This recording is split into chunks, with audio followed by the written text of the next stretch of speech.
দেখুন, আমরা জনসংযোগে বেরিয়েছি প্রতিটা মুহূর্তে। এমন একটা মুহূর্তে দেখলাম একজন বরিষ্ঠ মানুষ যিনি দাড়ি কাটার জন্য বসেছেন এবং আমি তাকে সহযোগিতা করার সাথে সাথে তার সাথে কথা বলা, তিনি কেমন আছেন জিজ্ঞেস করা এবং আগামী 23 এপ্রিল যে নির্বাচন আছে সেই আমন্ত্রণ তাকে জানালাম। আসলে এই মুহূর্তে মানুষের এত ব্যস্ততার মধ্যে আমরা তাদের সাথে কথা বলছি, আমাদের সাথে যে জনসংযোগের জায়গা, এরকম অনেক অভিনব মাধ্যম আছে যেটা আমার মনে হয় করা উচিত। আর সেটাই একটা মাধ্যম আমি করেছিলাম এবং মানুষের মধ্যে যে স্বতঃস্ফূর্ততা, মানুষের মধ্যে যে রেসপন্স, ব্যাপকভাবে সাড়া পাওয়া যাচ্ছে এবং প্রত্যেকটা মানুষ পরিবর্তন চাইছে।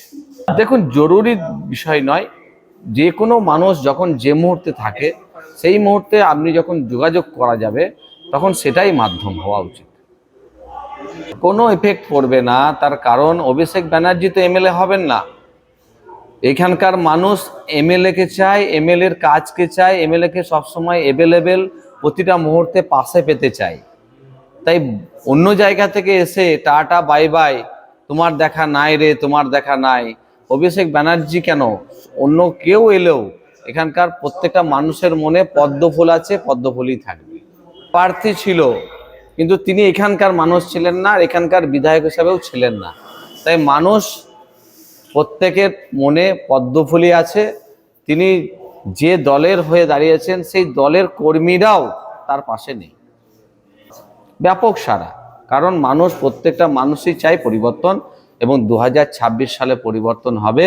বাংলায় বিজেপির সরকার হবে, অনেক বেশি লিড হবে, অনেক বেশি মার্জিন হবে। মানুষ শুধুমাত্র 23 তারিখের অপেক্ষা করছেন। নিশ্চয়ই বিভিন্ন নেতৃত্ব আসবে, কিন্তু জনতা জনার্দন, ভোটার শেষ কথা বলে, আর ভোটারদের সাথে আমরা আছি। আরো ভালো ভালো খবর দেখতে সাবস্ক্রাইব করুন বাংলা হান্টের ইউটিউব চ্যানেল। বাংলা হান্টের আরো খবর দেখতে নজর রাখুন। বাংলা খবর মানেই বাংলা হান্ট।